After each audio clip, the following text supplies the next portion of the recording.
Hi guys, на связи Ривернотно. Сегодня продолжаем играть в Pentiment и проходить сюжетный режим. В прошлой серии нам предложили купить несколько книг для одной маленькой девочки. Мы зашли в библиотеку, и теперь мы готовы купить эту книжку у сестры Иллюминаты. Вы решили, какие книги хотите приобрести? Да, только одну. Копия де Анималибус Альберта Великого, Золотая легенда Якова Ракинского. Я наткнулся на прекрасную копию Парцефаля, которую хотел бы купить. Или Филобиблон. Но я думаю, Золотая легенда. Разве латынь в ней для вас не слишком примитивна? Это не для меня, а для дочери Клауса Друкера, Магдалены. Хороший выбор для молодой девушки. Можно одновременно изучать латынь и знакомиться с житиями святых. Надеюсь, ей понравится. Могу я вам помочь что-то еще? Да, мать Иллюмината, что вам известно об этой книге? Я ничего не знаю. Впервые такую вижу. Где вы ее нашли? Я видела ее на одной из нижних полок. В нашем каталоге ее, кажется, нет. Она обгорела по краям. Почему? Как узнать, откуда она взялась и кто был писцом? Если в каталоге ее нет, боюсь, что не знаю, кого можно спросить. Если в библиотеке книга недавно, знать о ней могли только мать Сесилия и отец Матиас. Отец Матиас Аббат Кирсау до отца Герната. Его уважали как монахи и монахинь, так и жители Тассинга, известен своей добротой и любовью к книгам. Жаль, ведь тот, кто написал эту книгу, был автором писем, найденных мною во время расследования убийства барона.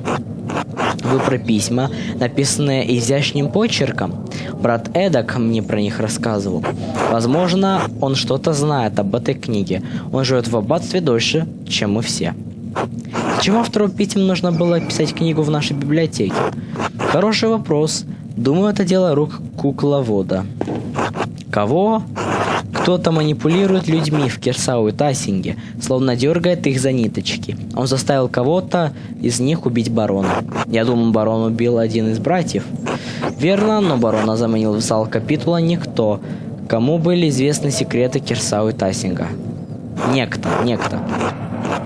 Боюсь, мы больше ничем не можем вам помочь с раскрытием происхождения этой книги. Но разве ее нет в нашем каталоге, и она повреждена? Думаю, отец-настоятель не будет возражать, если вы оставите ее у себя. Прекрасно, спасибо. Я рад, что кто-то удосужился спасти ее из огня.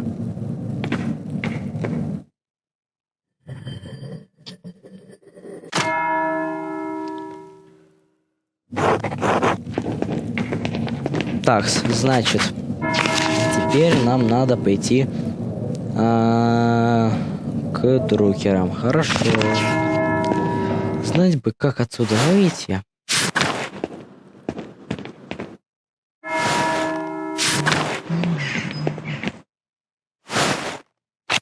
Вот здесь через церковь же нужно было вроде пойти. Ага, понятно все. Татьяна, башни не был. Погнали на башню. Класс. А я подергать не могу, нет? Жаль. Ну ладно, не могу, так не могу.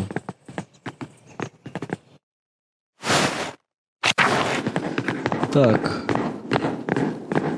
Пошли. Ой. Андреас, брат Ги, что ты тут делаешь? Отец Гернат попросил меня сообщить горожанам о закрытии святилища. Закрытии? Невзирая на происходящее, в чем причина? С святилищем что-то случилось? Нельзя же закрывать святилище Святого Маврикия. Отец-настоятель велел нам перенести десницу в церковь. Паломники по-прежнему могут прийти и коснуться реликвии, но для горожан вход под запретом. Что? Почему? Аббату опостылели бунтующие крестьяне и горожане. Его терпение лопнуло. Он их законный господин. Отец-настоятель щедр, но не настолько, чтобы принимать во внимание эти их дурные 12 статей. Он не хочет оставлять реликвию у всех на виду, ведь ее могут уничтожить. Аббатство не закрыли только потому, что у нас есть Десния Святого Маврикия. Понятно. И скоро святилище откроют. Как же горожане? Десница принадлежит не только аббатству. Все дело в деньгах. Паломники вносят пожертвования. Не глупи, Малер. Если не будет аббатства, святилище придет в упадок, его разграбят. Отец-настоятель просто хочет сохранить реликвию. А как же жалобы крестьян? Сомневаюсь, что это его единственная цель. Никто не будет уничтожать десницу Святого Маврикия. Ки, аббат жестокий человек, ты ничем не лучше защищаешь его. Я выполняю свой долг, как велит мне мой обет и мой Господь, Андреас. Храни вас Господь.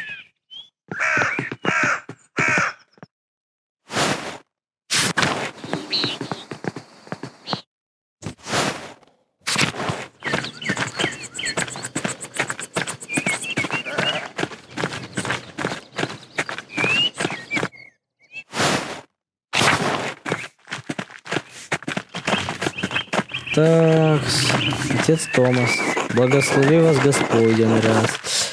Так, мне интересно... Дом друкеров. А, он прям тут читает.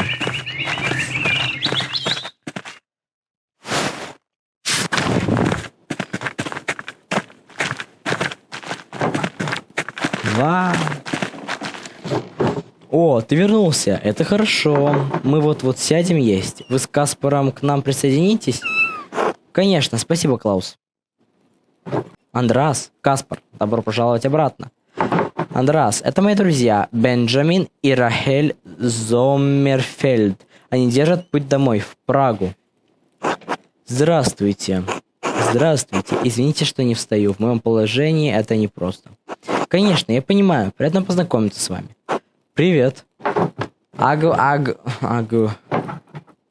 Привет. Смотри-ка, Клаус, почти что настоящее слово. С каждым днем она все больше понимает и говорит. Скоро и читать начнет. Это просто замечательно. Значит, мой подарок принесет ей пользу. А?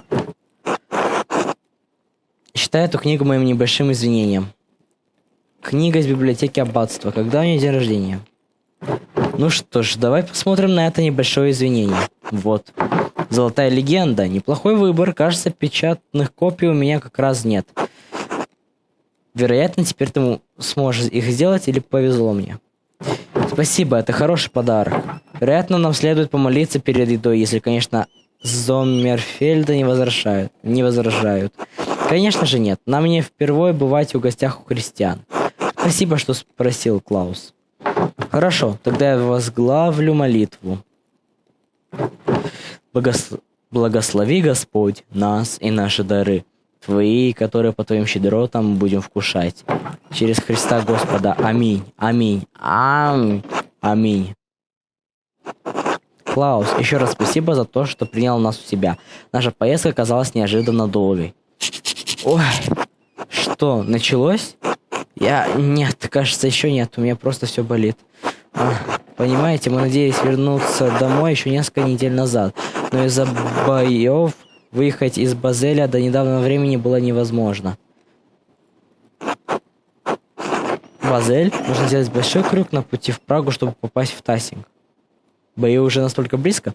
Мы предпочли бы не ввязываться в сражение между Швабским союзом и крестьянами, поэтому следуем по необычному маршруту. В Базеле нам нужно было завершить кое-какие дела, но мы не хотели злоупотребить местным гостеприимством. Да, к несчастью, во время странствия я стал свидетелем их нетерпимости к евреям. О, знакомы ли вы с печатником Йоханом Фробеном? Как его можно не знать? Он превратил Базель в центр швейцарского книгопечатания. На ней работают невероятные художники. Все верно, и нас совершенно не беспокоит, что он издает книги на иврите. Из-за этого мы туда и поехали. Мы с Бенджамином создаем для него еврейский шрифт. Оказывается, если выгнать из города всех евреев, найти других евреев, которые будут работать вместо них, становится намного сложнее. Удивительное совпадение. Жаль только, что путь домой оказался таким долгим, да и впереди дорога непростая. Тем не менее, для меня это удача. Теперь у меня за обеденным столом 2 печатника и мастер-художник. Верно. Не все так плохо. Папа. А, да, спасибо, что напомнила. А также будущий печатник и малыш-печатник. Давненько в Тассинге не собиралось столько художников под одной крышей. Ну, печать и живопись схожи, однако навыки для них требуются разные. Над чем вы работаете в Праге? Удивительно, как быстро и бурно развивается печатное дело. Мне попадались просто восхитительные образцы гравюр. И с каждым годом появляется все больше новых техник, шрифтов и стилистик. Бенджамин пытается создать для идиша шрифт, который будет проще читать. Для иврита шрифтов уже достаточно, но было бы неплохо иметь в своем распоряжении и отдельный набор для идиша. Есть ли на это спрос? Какая необычная идея. Да, этот шрифт еще не обрел окончательную форму. Как правило, он используется только в литературе для женщин. Я бы хотел сделать наши тексты более доступными, особенно для тех, кто читает только на идише. Вот, взгляни-ка. Клаус, я обязательно отправлю тебе пару образцов, когда закончу. Хорошо, я бы хотел, чтобы... Ой. Нет, все хорошо. Клаус, над чем ты работаешь? Когда откроются перевалы через город, пойдут путешественники. Так что мне стоило бы сделать запас товара. В последнее время печатаю для горожан 12 статей. 12 статей. Благодаря отцу Томасу в этом городе все хотя бы немного умеют читать, так что одну страницу люди осиливают спокойно. Она вызвала бурное обсуждение и заставила многих принять сторону Отто. Ну ты сам его слышал, Андреас. Что думаешь о том, что происходит в Тассинге? Аббат всегда был ослом. Чего еще можно было ожидать? Мне кажется, Аббат просто оказался в трудном положении и пытается найти из него выход. Я понял, как ты вырвал дома Тилли из его лап. Если бы ты не вмешался, она бы потеряла все. Она, кстати, о тебе отличного мнения. Милостивый святой Андреас. Она мне сказала, да. Правда? Клянусь. В любом случае, я хотел сказать, что критяне страдают уже много лет, и в последнее время ситуация только ухудшается. Раз Аббат находится в столь незавидном положении, должен быть кто-то, к кому Аббат может обратиться за деньгами.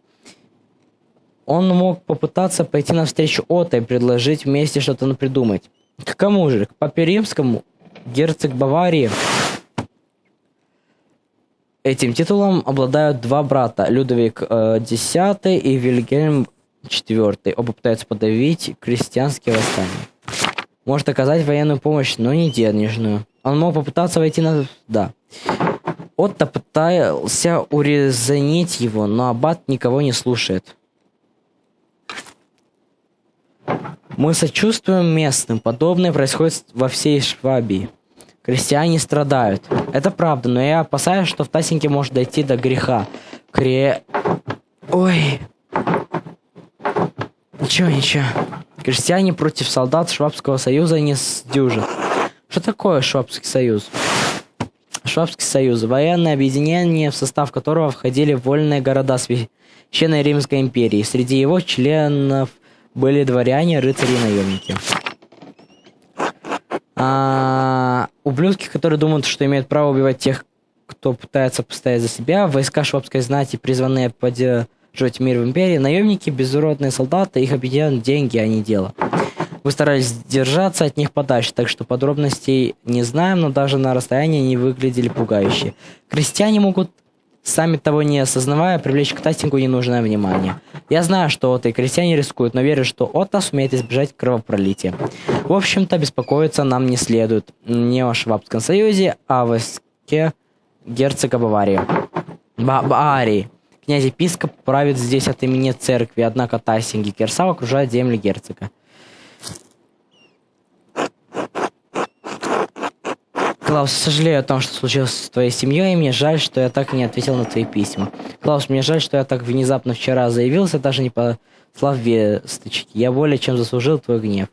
Клаус, я хотел извиниться за то, что так ничего не написал в ответ. Было очень много работы, сам знаешь, как это бывает, совсем не было времени. Клаус, мне жаль, что я не отвечал. То, что произошло здесь, в Тасинге в Киселе. Я просто хотел обо всем забыть. К тому моменту, когда я добрался до твоих писем о смерти Берта и Мари, прошло уже слишком много времени. Прости меня, пожалуйста.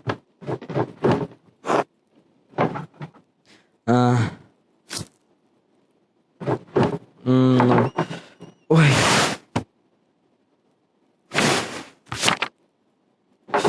Ой, началось! Началось! О нет, этого-то я и боялся. Теперь мы никуда не уедем. Это все я виноват. Надо было раньше выехать из Базеля. Бенджамин, любовь моя, замолчи. Какая сейчас разница? Мне нужна помощь. Да, нам нужна повитуха. Есть тут кто-то, кто сможет принять Рахель? Я могу просить доктора Штольца. Агнес Штайнауэрин. Штайнауэрин. Она в Тасинге принимает родные. Не мог бы ты позвать ее? Клаус? Да, сейчас я за ней схожу. Агнес принимает роды в Тасинге, сколько я себя помню. Она в жизни не отвернется ни от одной женщины. Спасибо, спасибо, спасибо. Клаус, ты достойнейший человек. Хватит уже благодарности, приведите мне повитуху. Да, Андреас, ты прощен. Каспар, благодарю за визит, но вам обоим пора откланиваться. Спасибо, Клаус. Конечно. Удачи, Рахель. Спасибо. Я схожу за Агнес. Приятно, что ты решил составить нам компанию, Андреас. О, чуть не забыл. Просто обязан посмотреть, как на общепитной земле сейчас кладут костеры. Во время прошлого визита ты этот праздник пропустил. Клаус! Уже бегу! Спасибо, Клаус, мы пойдем. Береги себя. Ну, что, дорогие друзья, на этом наша серия подошла к концу. Подписывайтесь, ставьте лайки, пишите комментарии. Не забудьте меня поддержать. Ждите новых серий, ждите новых приключений. Ну а пока. Всем пока!